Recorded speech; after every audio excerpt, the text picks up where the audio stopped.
following show contains adult content. It's not our intent to offend anyone, but we want to inform you that if you are a child under the age of 18 or get offended easily, this next show may not be for you. The content, opinions, and subject matter of these shows are solely the choice of your show hosts and their guests, and not those of the Entertainment Network or any affiliated stations. Any comments or inquiries should be directed to those show hosts. Thank you for listening.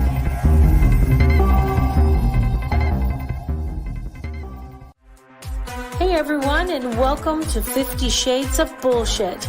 I'm your host, Christine Lalonde, and this is the podcast where we uncover the truth about online dating. Now let's begin. Hey everybody, I'm Christine. I'm Jada. And this is 50 Shades of Bullshit. Hi everyone. Hi. Happy Thanksgiving. We Happy always Thanksgiving. have a show on Thanksgiving. This is our third Thanksgiving. I'm so grateful. This is your third. This is your second. Is it my second? It's your second. For those of you listening, Jada joined the show in September last year. It has been such a fun ride. This is a blast. Hello, Jada. You look stunning. Do I? You know Yeah, what? girlfriend. I will that, honey. Yes. Look at that hair. Woo! Well, you know the vacation braids are coming because I am coming to California. I love it. We are having our industry dating professional party in December, and Jada is coming, and we cannot wait. It's going to be so much fun. So, Christine, yeah. Yes. I have to say. Yes. You, my dear, are radiating joy. And am I? You really are. And I know we've had some really intense conversations over the past couple weeks, but you're like looking so happy. And maybe this is just a clean vibe. You look really good. Well, I got to tell you what I did today. So I'm working earlier and I had to go do some things for the woman I work for. And for those of you who don't know, one of my part-time jobs is a personal assistant to a woman in Beverly Hills who has long COVID, and she's just a wonderful woman, and I love the job. And I had to go do some errands for her, and I'm driving back, and this guy almost killed me today. He almost hit me head on. My car shook from his car nearly missing me. I almost did not see Thanksgiving. By the way, everyone, we have a lot of listeners who come on the show every week who participate and give us messages and talk to us, and we love it, but we're not actually live this time. No. Today is Wednesday. We're pre-recording the day before because of Thanksgiving. So we actually are not actual live, but yeah, I almost didn't see Thanksgiving, and everything was just like pissing me off today because drivers are driving like such dickheads today, and so holiday. It's a Thanksgiving holiday, of course. Yeah, they're jerks. So what I decided to do is I cranked the radio station, I turned the windows down, and I just danced all the way home to kind of give myself a little bit of hype because I was really in a badass mood. And so thank you for saying I radiate joy, because you radiate joy. Turn that shit around. But you always radiate joy, even if you're not. I don't know. I mean, that. You do. What's your hype man song? Like, what's your go-to song where you're like that makes me happy? Yeah. Pretty much anything that has a really good dance beat that just like, gets me pumped. But I wish you guys could see what she just did. I just did this like crazy stupid dance with my fists. I did a white girl dance. The one that if I was really sad or not in a good mood, my kids would turn it on and make me happy, and we would dance in the kitchen, is Elton John, Crocodile Rock. And I remember when rock was young. I love that song. Anyway, but yeah, that's kind of my go-to song, but I just turned the radio on and blared it and just danced, and people on those double-decker buses in Beverly Hills, that are going through and seeing Yes, all the the celebrity tourist outfits buses. were like looking at me like, who is that crazy bitch? And I was like, Oh, that's fine. Totally fine. Like, hello, I'm Christine. Hello. Like, I'm Christine. So what are you thankful for, Jada? oh my gosh, so much. Well, I'm a year and a half into my business on my own. Like, I've been in matchmaking Yeah. for 10 years, but I started Okay. my company a year and a half ago, and I am so Aw. blessed and Ooh, so grateful for your hair looks great. I see yeah. what you're doing. Um, but for my clients are I just love them. They're such gems. Aw. All of them are amazing. And coming from a larger companies um, that have had a lot of problem people, Mhm. I am just so thankful that like I survived almost my second Cheers. year and a half. Cheers. But just the people that I work with and the people that I choose to work with Mm. are phenomenal. And I I love love that. I have the space to decide whether or not I want to work with somebody. And the people that Nice. I've chosen to work with are Aw. I incredible. love that. Well, you're incredible, and they're all lucky to have you because you really care. And everybody that I know who is actually your clients really talk nothing but amazing things about you. Plus, you're one of my closest friends, and I just adore you more than anything. I So, adore you. What are yeah. you thankful for, Miss No longer blue hair? It's I been a don't vibe that changed I over the know, past. I know. Well, I do not have blue hair right now because I'm about to shoot my short film, Yeah, and I don't want blue hair in it for my character, my role in it. I am going to be acting in my short film, and I'm hoping to shoot it in like January or February, March at the love it. latest. And Okay. so I'm going to be without blue hair for a little while because it really takes a long time for it to go away for me. I mean, that Yeah. bright blue stays for 4 months, and then it slowly, so it takes a very long time for the blue to leave my hair. So I have not had blue. I think that's been kind of weirded me out and depressing me because I've had blue Mhm. hair for like 6 years. And I love it. It really is my signature thing. So I wear a lot of blue these days.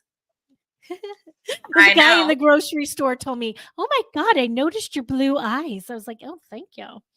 But Thanks. And my blue nails. and my blue nails. He said they matched my eyes. So, what am I grateful for? I am grateful for my production company that I am editing my documentary. I just been asked to be the producer director for a docu series for Nolan Miller. He's a famous fashion designer from Hollywood, and Love it. I'm about to shoot my short film. I've got a fundraise for that, so if anybody feels it's so inclined to help us out, we would love that. For those who don't know, I bake like crazy around the holidays, and baking got me through COVID. I have a small pie company called My Granny's Kitchen in a Pie, and I have been chosen to be in the running for greatest baker, and the voting for that starts on Monday. So, in the show notes, I am going to link the link for anybody who listens, who wants to go on and vote for me free once a day.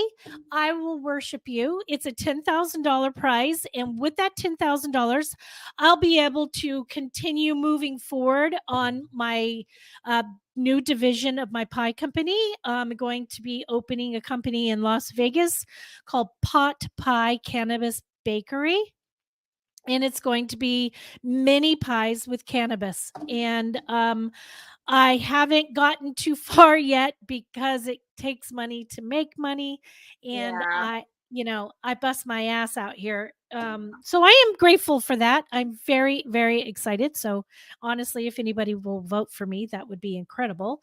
I tell people set an alarm every day, and when that alarm goes off, go, oh, I have to vote for Christine.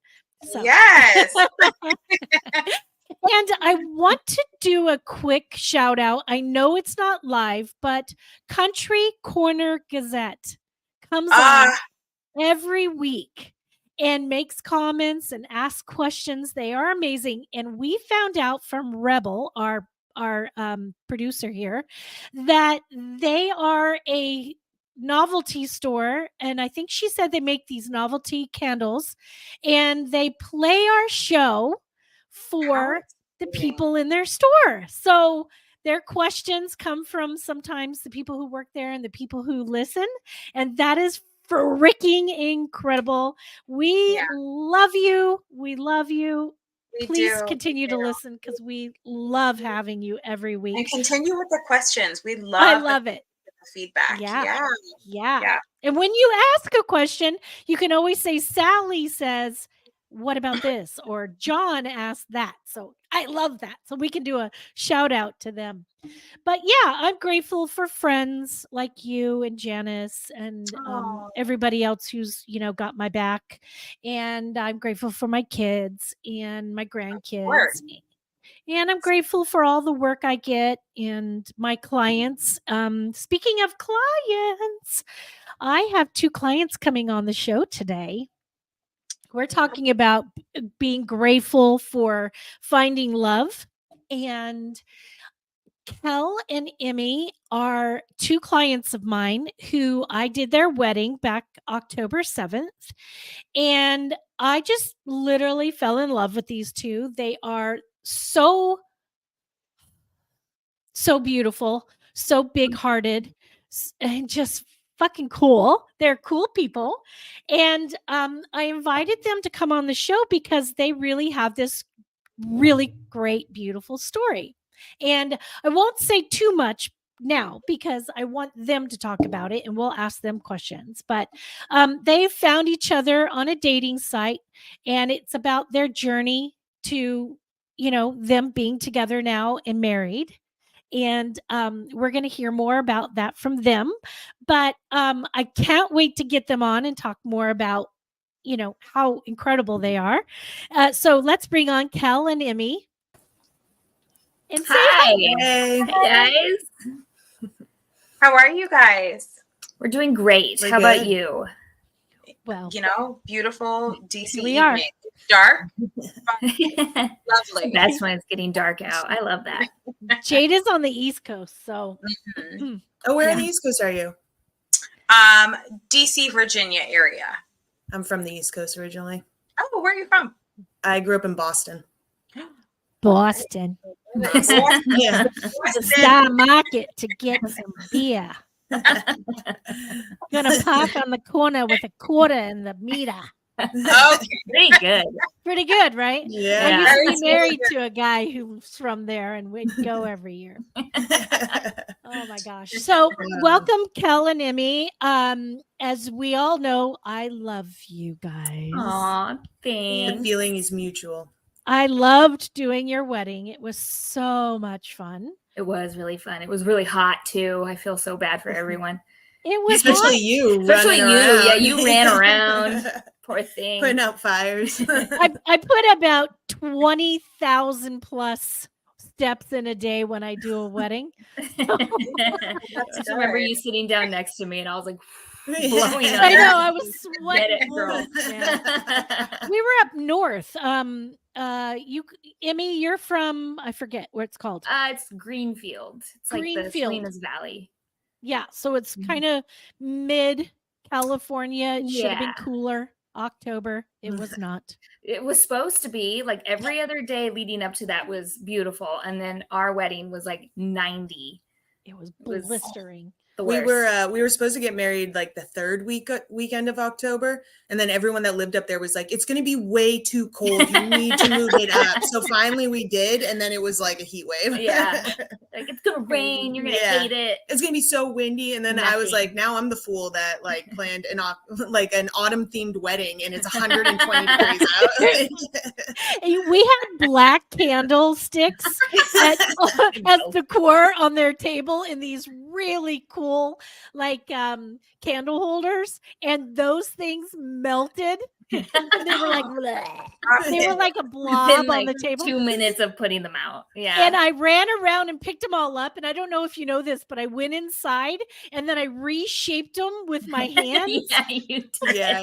And your hands were all black the rest of the night. Like, black, and then I was trying to like make them roll them and make them look good, and then I cooled them off, and then I ran them back out right before and lit like a million fucking candles. That was hilarious. no, you were amazing. Like, we had no idea that all happened, and you just snuck around Saved and got the day. things done. Yeah. I remember you just being like, do they look okay? And I was like, we were going for like a witchy vibe anyways, and this just makes it look even more Authentic. witchy. Like, Yeah. It was pretty witchy. So you guys met on what dating site? It was a lesbian dating app.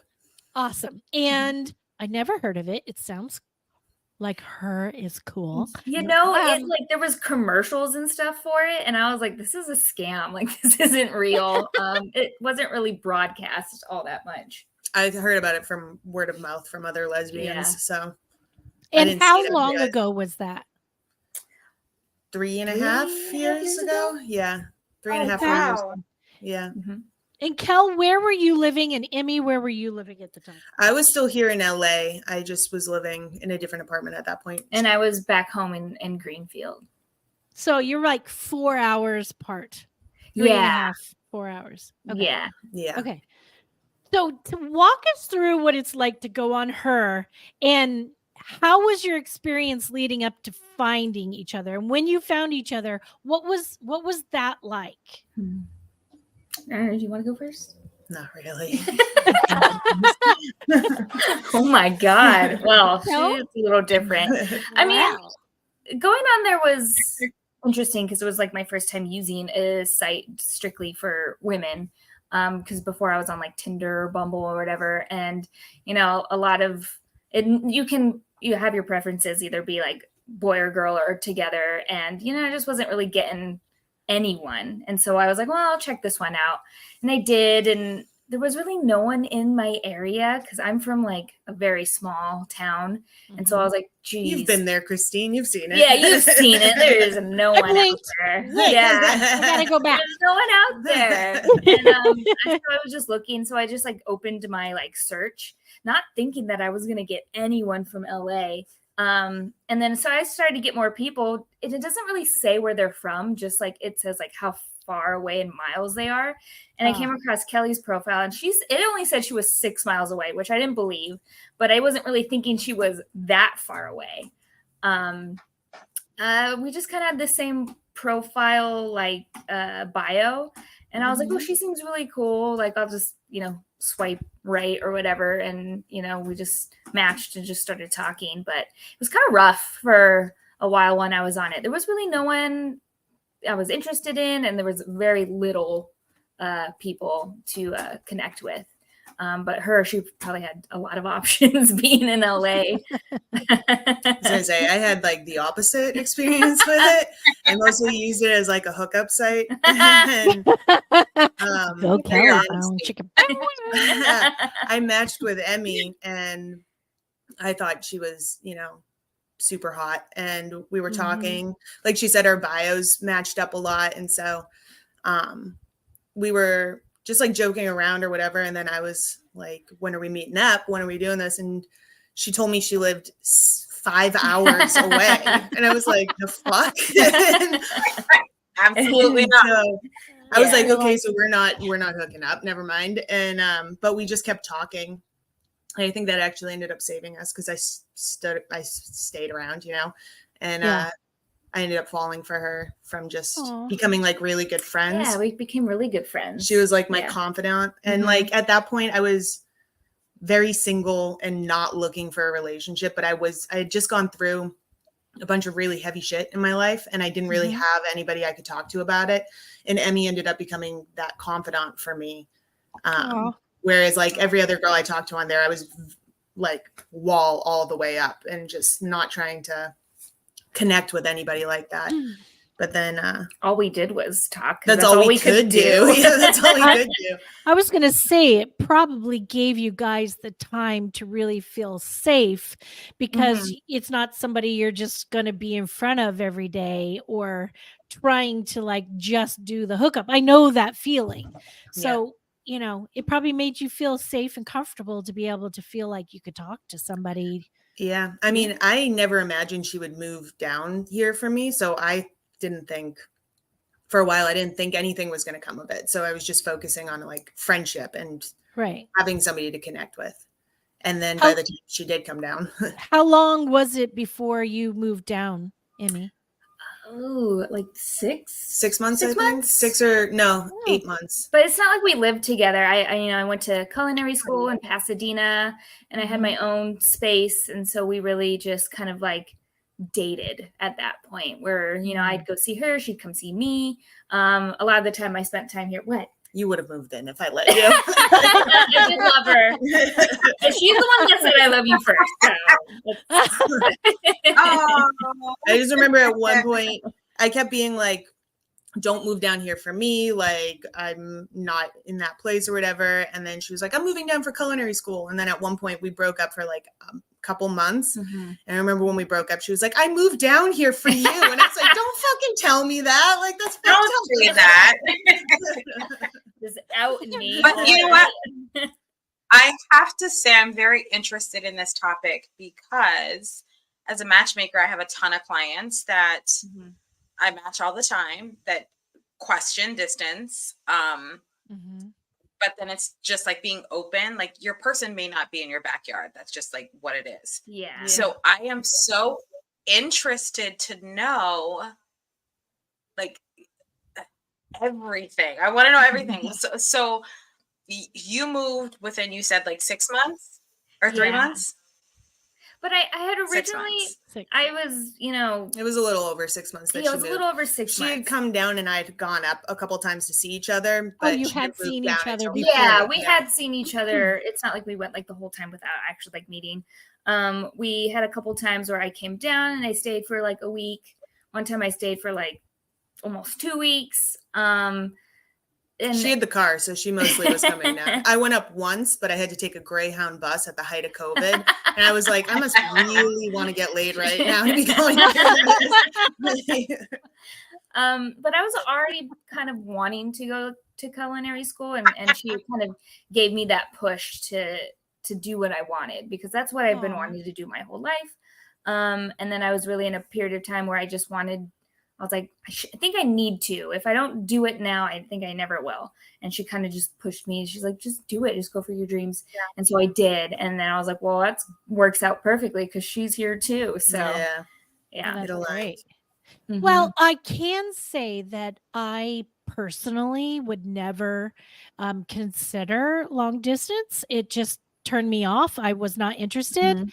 And then it was like 2 years ago, I think almost now, a year and a half, almost 2 years ago, that I didn't meet someone on a dating site. Someone reached out to me from Clubhouse and we started together. And then we started talking. So I can understand, because it can actually really get you in a place where you talk about things that you wouldn't even think to be talking about. And it escalated our relationship really quickly, so quickly that he was talking about selling his house and moving in with me here in LA because he lived in the Midwest. And I didn't even have the money, but I decided to fly there and meet him. And thank fucking God I did, because he was such a catfish. Oh no. And I'm like, no, thank you. I'm going home now. Bye-bye. Oh, it's such man. a bummer. I'm so sorry. Yeah. Hey, y'all keep talking. JD, you talk to her. My computer's about to die, so I have to run and grab the battery thing. But so tell us also, as time went on, you dated for how long before proposal, and who proposed? And I will be right back. Yes. Oh, okay, yeah. So I'd say what, like February we got together, right? You moved down here. Yeah. So yeah, we were like, I was very much against labeling anything. I was one of those people for a while. I'm actually one of those people sometimes too. So, I just feel like the second you have a label on it, ideas start becoming more concrete and feelings become more concrete. And I had only been in one functional, serious relationship before her, and it got rushed into. And because of that, I didn't know. I mean, it was with a guy, so obviously it wasn't going to go anywhere anyways. But for the longest time, I was always having I was always having issues with it. And I was always like, he's my best friend. On paper, we're perfect. And I always thought it was because we rushed into it that I was second guessing everything. And so I was like, regardless of whether it was because I was gay or not, I'm not rushing into something again. Like, I want to be able to take my time and just know. And I also didn't really think I wanted to be in a committed relationship. I'm kind of like a selfish person by nature. I want to just do my shit. I don't want to have to worry about other people. And so I was like, we're just dating for a while when I met her. Like, at first we were just talking, then we were just dating, then we were just fucking, and then all of a sudden she moved down here and we were spending all this time together, and I was like, fuck, like, I fell in love with this chick. And so we started a relationship. I told her I loved her first, and she did, and that was before I even knew I was her girlfriend, because she didn't label anything. So she just said, I love you, and I froze and was like, what?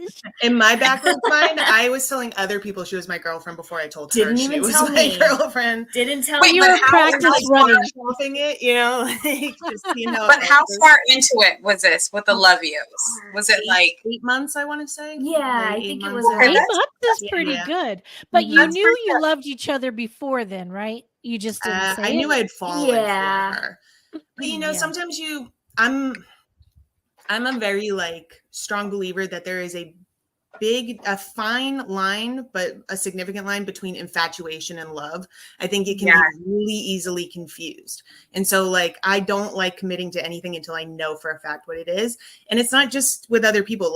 In my mind, I refuse to start telling myself I'm in love with someone if I could just still be infatuated with them. And so I was really holding off on that until I knew that I had actual feelings for her, and that there was something stronger there. And so we'll always, she hears me talk about it all the time. Somebody in our life will be like, I just met him and I fell in love with him, and I'll be like, no, you didn't. I'm such a cynic about it. But we broke up for a quick minute, and then we got back together. And when we got back together, she said, we both had our things that we needed. We talked about it, and I was like, I need this, that, and this from you. And her thing was I need commitment from you. I need to not be questioning this. And so by that point, I knew that I was ready. And so it was super easy, because having a couple months where I didn't have her, and it was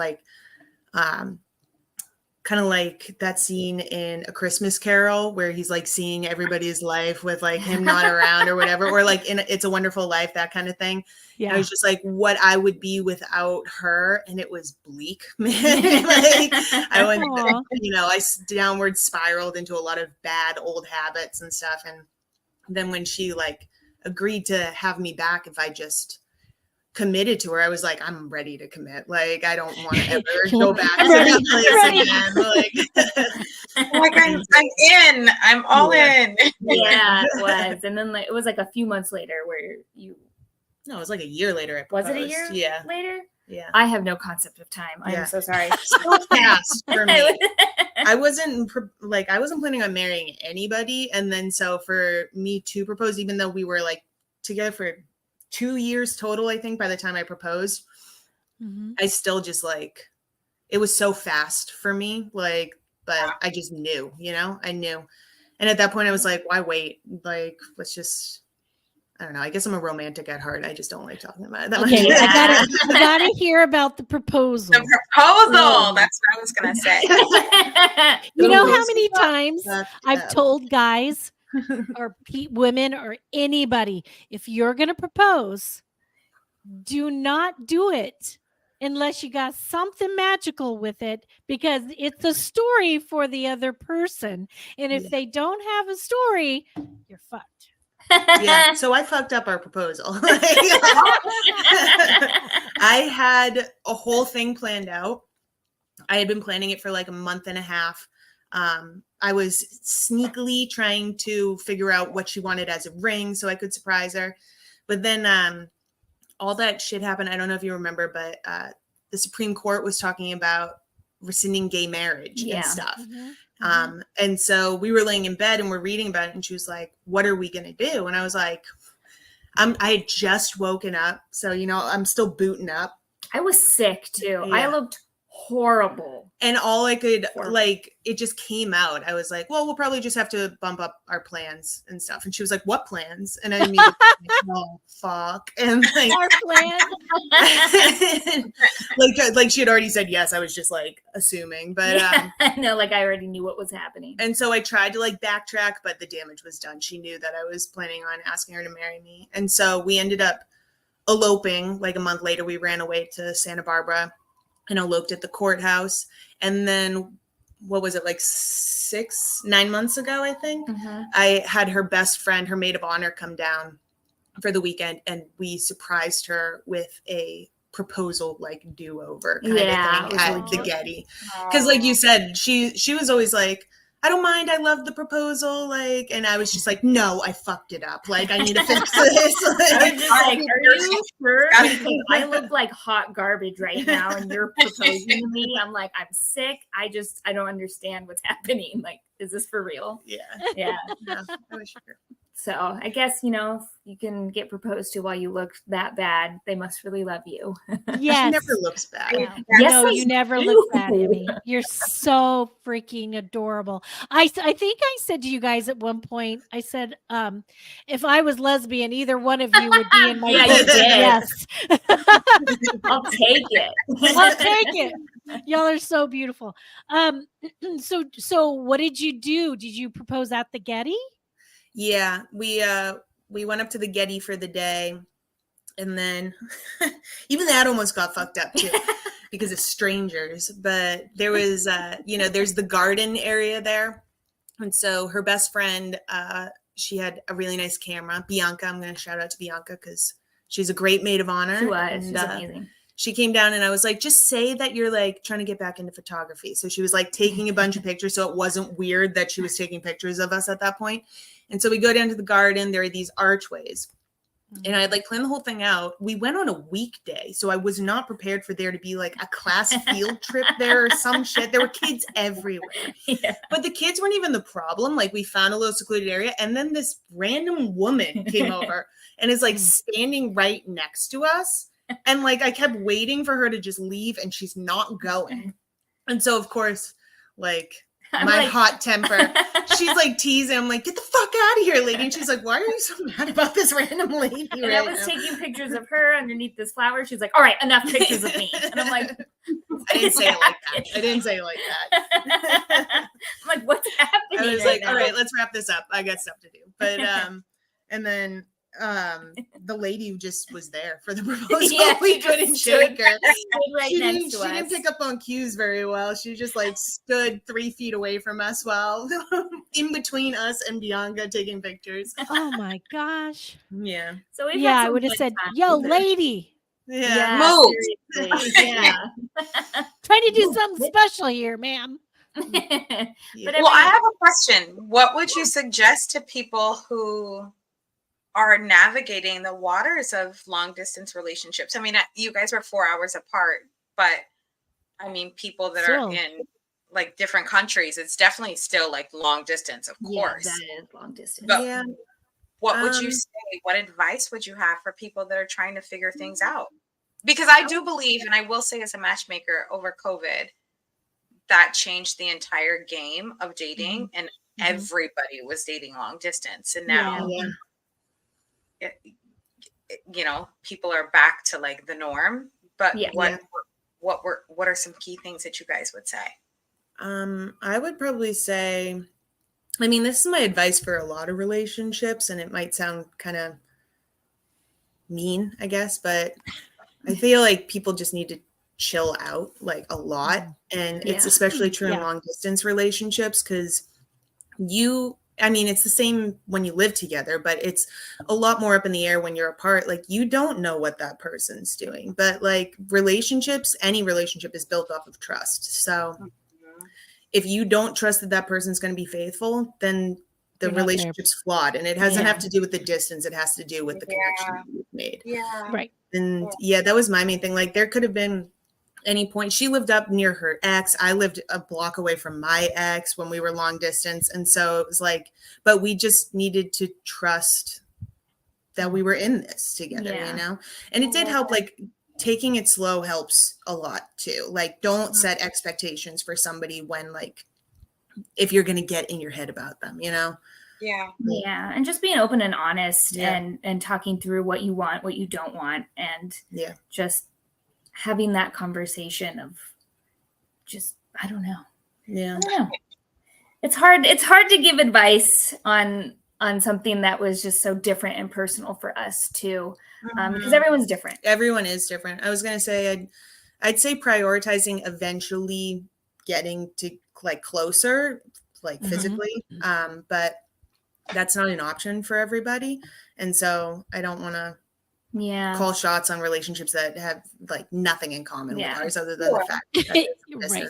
And set aside time for you and that person too, because you are long distance and you're not really going to see each other as often. So we had a lot of little movie dates where we would sit on FaceTime and watch a movie together, or play video games play together. A game together online. Like, we set some time aside to just really know that, like, hey, I still want to talk to you. I still want to be here for you. But, it's hard because 90% of the time you don't know what they're doing, or, who they're seeing or talking to, or if they're really in it with you. So you really do have to set It's so time. easy to get in your own head about stuff. Oh my God, too. yeah. And it so, is a spiral. Yeah, it's like she says she's at work, but she doesn't normally work at this time. Like, what the fuck's going on? And it's like, you have to be like, schedules change. Like, maybe she's at work. If she says she's at work, I gotta trust she's at work, like, because you can't spiral out like that. No. Like, and there were times when I definitely did spiral out, because I was starting to feel really into the relationship, and it seemed like she wasn't,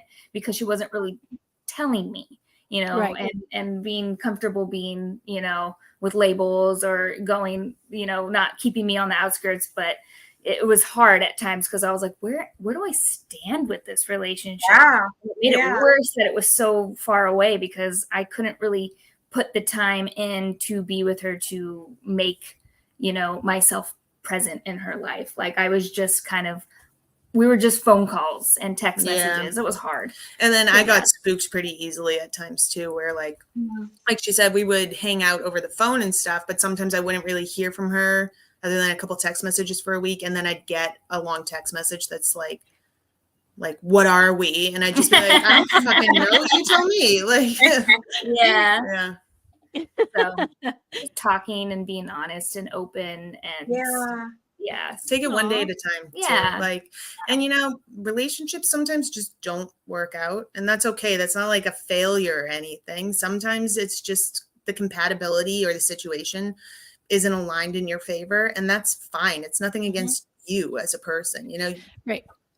I always say the universe sometimes kind of makes things fall apart or just not jive because they're not the right person for you. Yeah. And you just have to pay attention to that and not take it personally, and not think that you've done something wrong. It's just, people connect in so many different ways. And sometimes when you connect, you think, oh my gosh, this is it, but it's really not it. And sometimes it just doesn't work. Yeah. So you guys had your elopement. You had the semi-proposal elopement, and then you had a real proposal, and then you planned a real wedding. Yeah. Yes. Are you glad you did the real wedding? Well, yeah, we met you through it. And, you were so easy and awesome to work with, and you made our day go by without you made any it hiccups. fun. You did too. make it fun. Yeah. You made it fun. I kept thinking it was just going to be like work, and like, but we enjoyed ourselves so much. Mm-hmm. And it was a good day. It was fun. Like, it was small and cute and everything that I wanted it to be, because I'm not really like, I don't know, over the top, or like, this is my wedding, like a bridezilla. Like, no, I'm just joking. I think that you guys were a really good example. I wish other brides and grooms could see. I wish I had it on film to show as an example of how just how you breathed and just let it go and thought. I advise people all the time, shit's gonna go down. Things are gonna happen. Sometimes you won't know. I'll be taking care of it behind the scenes, but sometimes things happen in front of the scenes. And you have to just know that you're getting married, and that's all that matters. And a lot of people get way, way, way uptight about it. And Emmy was about to walk down the aisle, and the DJ played the wrong song. He played the right song for the name of it, but the wrong group. And everybody's literally yelling at the DJ in the middle of the, waiting for her to go down the aisle, the name of the song. And I'm in the background yelling who it's by. Yeah. It was hilarious. Yeah. But he did a couple of things. Remember, we had all the music for when people were sitting too. Yeah. And we had the whole thing set up, and then he just played like 10-second clips of everything, and then the wrong song to walk down the aisle to. And I was just like, okay, like, disclaimer, clips from the 90s. What's going on here? Disclaimer: this was not my DJ. I did not refer this DJ.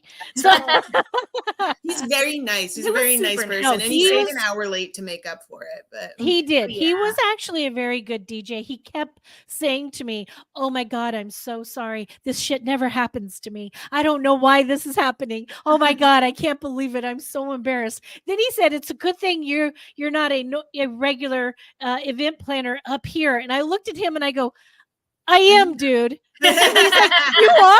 I was like, "Oh my God." You're not going to refer me to anyone else. He's like, "Are you going to refer me?" And I was like, "Are you going to stay late and play longer for them?" Yeah. It was an extra hour. But yeah, he was just dancing along to that song, and you were like, not the right song. Yeah. This is not the right one. And he had no idea what you were saying. He was just like standing there dancing. And I was like, good song. If this is happening, that's fine. I was like, I could sing the song if you want me to. Like, the name of the song was Dreams by the Cranberries.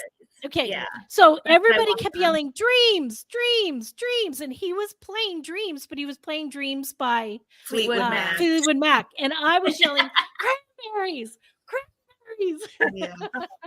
I just remember standing up there, and all the music had already been kind of weird. And then I'm standing up there, and then Dreams by Fleetwood Mac starts playing, and our photographer just looked at me, and she was like, because I like shook my head, and I was like, no, see, that's not it either. And she was like, what? And I was like, it's the wrong band. And she was like, what song is it supposed to be? And I was like, Dreams, but by the Cranberries. And so she ran over because, like you said, everyone was yelling Dreams. And she was like, no. I was like, she's not going to walk down the aisle until the right song's playing. We're going to be sitting here the whole track. Yeah, we were just standing there. I'm holding the back of her train waiting, and I'm yelling, Cranberries. Yeah. But I didn't care. It was whatever. Emmy kept yelling out really funny things. Yeah. Everybody was cracking up, and it was kind of cool because, when you have a big group of people the size of a wedding that you did, there's a lot of people who really don't know the other person as well. Yeah. And it really gave people an opportunity just to see how funny and just you're just so witty and funny, Emmy. Yeah. And I think that people just look at you and just see this cute, sweet girl. And, you seem kind of quiet sometimes. And that personality was able to come out, and I loved it. It was really cute. Yeah, and then I opened my mouth and they're like, "Oh my God, profanity, right?" Yeah, me too. That's why I started a podcast. You're talking So about I my could family judging? We also had a kitchen where we had one yeah. oven, and the chef was trying to make the food fast enough, and it was a vegan dinner in the middle of nowhere at your family's place, Emmy, and it took what? And I think I stalled an hour and a half. Yeah. Close to an hour and a half. Mm-hmm. I've never felt more stress because that part where I'm always trying to get the dinner going and the chef is always freaking late and people are wanting food, and it's always a very stressful time for me. But then I was stalling for an hour and a half. I have never in 20 some years that I've been doing event planning, I have never stood up and given a toast at a wedding. That was the first time. I was like, I have got to stall a little longer and nobody else would talk. I guess I'm about to take the mic. We did a vegan dinner? Yeah, we did. It was amazing. I'm saying, Christine, like you cooked vegan food? No. Well, I helped, of course, but I cook vegan all the time for chefs that I work for, but I don't personally, Christine made the donuts. They were amazing. I made the vegan donuts. I'm very good at vegan donuts. I'll tell you. I was standing the next morning. Right? The next morning, we were in the kitchen and we had all these leftovers. And I'm standing, I'm like, where the fuck are all the donuts? And she was like, I think Annie Kim took them all. And I was like, the one fucking thing I wanted the morning after, and somebody else took all of them. They did. You had so many people who were just like, I'm taking these home. Yeah. They were good. Yeah, they were good. Yeah, they turned out really good. But yeah, Jada, I'll have to give you the recipe because they're good. Yes, because I do not partake in meat. So anything non-meat is fabulous for me. Right on. Nice. I love it. So what's next for you two? Yeah. Oh, we've had the meet, the long distance, the now live together, now married. What's next for you guys? You just gonna live life to the fullest? Yeah, pretty much. For the next couple of years at least. We want to get a house and start a family, but I have to graduate school first. And so I'm focusing on just getting through that as quickly as possible. By the way, Kel is brilliant. I has a mind. Wow. I'm so impressed. Amazing. What are you studying again? I'm a double major, so I'm computer science and engineering and astrophysics. Yeah. She's in astrophysics. Whatever. I bake cupcakes all day. Woo! Emily's a professional pastry chef for the Beverly Hills Hotel Polo. That is right. As good as you can get. That is right, girlfriend. Nothing like her though, but yeah, she is just amazingly smart, and it's just crazy to me, and I love it. Never understand what she's talking about half the time, but I'm here for it. It's not as complicated as it sounds. Physics? I don't understand that. So you guys are talking about starting a family. I love that. Yeah. We just started thinking about that. We're like, after the wedding, we'll talk about that, and we'll cross that bridge when we get there. And then, we just finally were like, yeah, that'd be fun. We talk about it and look into fertility doctors and kind of get that all figured out. Yeah. I never really wanted to be a parent for a while. Well, when I was younger, I liked the idea of it. And then when I became an adult and realized how much work it actually would be. Yeah. Y'all talk to me first. I'll get you prepared. Yeah. It is not an easy road. And we were both nannies when we were younger too. And so we got like a taste for it. Like, Nice. you get to go home and do your own shit after nannying. And even that was a lot, and so, and like I said before, I didn't even want to get married because I was so like selfish with my time. So obviously kids, it was like, no, that's not happening. You guys are going to make incredible parents. Honestly, I left it up to her. I was like, whatever you want to do, I'm going to trust you on this. And she said she wanted to have kids. And so I started kind of opening myself up to the idea of it, and I get really excited for it now. So, you know, we've become aunts now, and so that like aunts, what do we call aunties? Yeah. I've been an auntie since I was 6, so I just became, other than her side of the family, my brother just had my first biological nephew last year. Aww. And I'm fucking obsessed with him. Aren't they amazing? Oh, I like grandkids. Yeah. I'm almost done raising kids. It's been 30 years. My youngest is 17 almost, and I'm almost done. But the grandkids are amazing. Well, we are literally out of time now. That sucks. But I am super grateful for the both of you.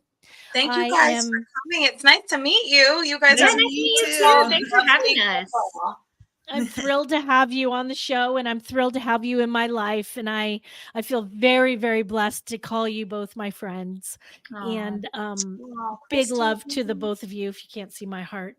Thank you, everyone, for listening to our show today. It is Thanksgiving, and I hope you're all eating lots and lots of Thanksgiving things and making yourself fat and happy.